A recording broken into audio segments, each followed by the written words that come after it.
aku salah satu alumni dari Ecosmo juga. Dan aku masuk ke UMN jurusan Strategi Communication angkatan 2024 nih teman-teman. Nah, sebenarnya aku seneng banget bisa ngobrol sama kalian karena topik yang bakal aku bawa ini tuh sebenarnya relate sama fase kalian saat ini. Jadi topik yang bakal aku bawain itu gimana cara kita cari passion sejati kita.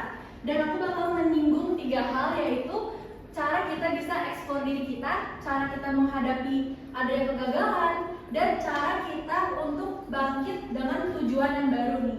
Jadi pertama-tama aku pengen nanya dulu, siapa di sini yang udah tahu 100% 5 tahun ke depan kalian mau jadi apa? Boleh angkat tangan. Yang nggak tahu boleh geleng-geleng aja.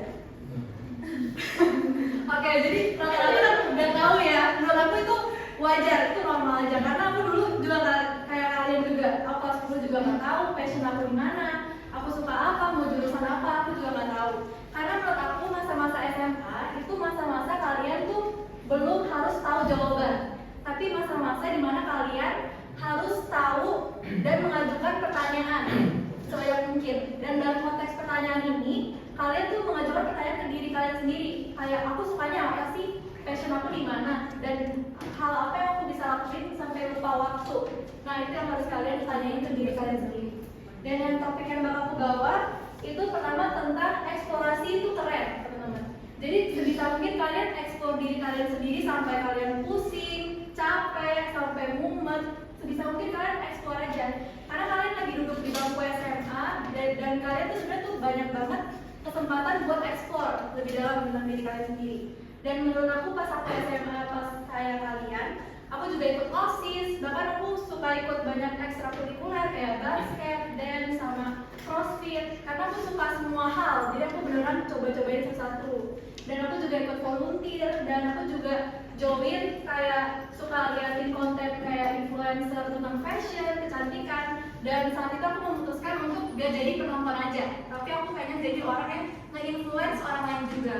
Makanya di saat itu aku mulai nemuin kalau eksplorasi itu sebenarnya membawa benefit ke aku, walaupun capek, pasti banyak kendala dalam mengeksplor, tapi itu membawa benefit yang sangat baik ke aku. Dan menurut aku kegagalan juga adalah hal yang menjadi atau membuat pengalaman kita tuh lebih bertambah. Dan aku pengen mengubah stigma kalian kalau gagal itu menjadi belum. Jadi menurut aku kalau kita ngomongin gagal, siapa sih yang di sini nggak pernah gagal? Pasti pernah kan? Kalian semua pasti pernah gagal, kecewa. Suatu hal yang kalian harapin tuh gak sesuai ekspektasi kalian. Dan menurut aku itu wajar, it's okay, itu normal. Karena aku sendiri aku juga pernah gagal. Contohnya aku pernah ngajuin audisi buat jadi model dan gak keterima. Dan aku juga pernah ngajuin kayak konten-konten aku dan viewsnya dikit, gak sesuai ekspektasi aku. Dan menurut aku kalau kalian tanya rasanya gimana, pasti kecewa, sedih, terus juga bingung harus kayak gimana. Tapi menurut aku kalau kalian terus berada di siklus itu, justru itu bikin kalian tuh jadi apa ya, terbebani dan kalian gak berkembang. Dan menurut aku jadi orang tuh harus bisa dikritik. Dan kritikan menurut aku tuh justru itu benefit buat aku. Jadi manusia tuh harus bisa dikritik biar kalian tuh bisa improve. Dan itu yang bikin aku berkembang sampai saat ini, teman-teman. Karena sampai saat ini aku bisa berdiri public speak itu kalian kayak gini, itu butuh proses yang panjang banget. Karena dulu aku introvert parah, teman-teman aku cuma itu aja. Aku gak mau ngobrol sama semua orang, kayak aku lebih diri-diri gitu yang udah deket-deket aja. Dan menurut aku dengan aku keluar dari zona nyaman aku, itu nemuin diri aku yang baru. Karena banyak kan tuh passion itu berada di luar zona nyaman kita, teman-teman.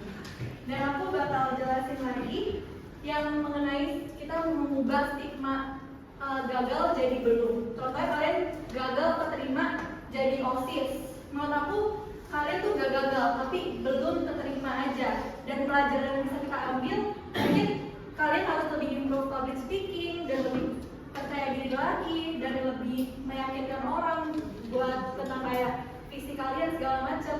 Dan mungkin kalau kalian jodohnya lagi di OSIS, kalian bakal dapat potensial lebih baik lagi ke depannya, kan gak ada yang tahu kan. Yang penting kalian jangan terpuruk, kalian harus tetap berkembang karena gak ada yang tahu masa depan kalian kayak gimana ke depannya. Dan menurut aku setelah aku lulus di SMA itu kan ada jeda 3 bulan sebelum masuk kampus. Dan itu aku cuma liburan segala macam, dan aku mikir kalau cuma ngebuang waktu buat liburan doang itu kayak gak useful juga kan. Jadi aku mikir kayaknya aku bikin sesuatu hal yang bermanfaat. Contohnya awalnya kayak nge-review produk. Waktu itu aku berani diri buat coba nge-review brand kayak makeup yang waktu itu lagi ongoing kan tier-tier gitu kalau yang cewek-cewek tahu. Nah itu aku nge-review itu dan lumayan mendapatkan respon yang bagus, dan kurang dari sebulan ada brand yang mulai approach aku, dan itu aku gak nyangka banget kayak bisa secepat itu brand ada yang approach aku. Dan menurut aku itu salah satu bukti dimana kalian tuh gak tahu kedepannya kalian bakal gimana. Jadi coba aja dulu, karena nothing tulus juga kan, daripada kalian gak coba sama sekali kalian gak tahu hasilnya. Jadi menurut aku coba aja, karena kalau kalian gagal gak apa-apa, coba lagi aja. Dan menurut aku masalah kita gagal terus kita bangkit itu bukan masalah kita pura-pura jadi kuat atau pura-pura kayak menutupi kesedihan kita, enggak teman-teman. Karena tapi tentang kita menjadi membuat kegagalan itu menjadi pengalaman kita teman-teman, dan itu jadi strategi yang lebih kuat lagi untuk kita ke depannya. Dan aku juga ingin menekankan kalau setiap passion itu kita juga pasti ada purpose di baliknya.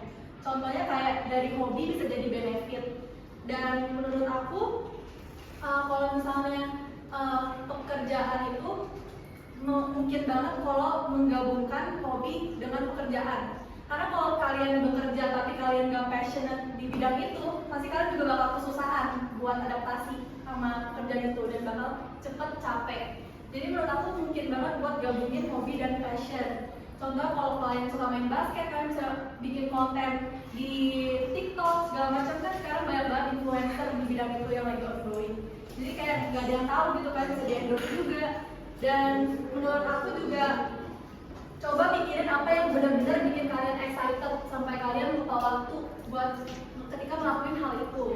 Dan menurut aku kalian pas SMA ini perlu diingat, ini tuh adalah fase-fase dimana ini fase yang terseru buat kalian, momen-momen yang terasik. Menurut kalian mungkin kayak boring banget sih, tugas banyak. Aku juga dulu sering dibilang sama guru-guru kayak ini tuh masa-masa yang harus kalian ingat. Tapi kalau aku ngalamin kayak aduh banyak tugas, males banget, susah, ujiannya susah, temen-temennya juga kadang juga kayak nyebelin segala macam.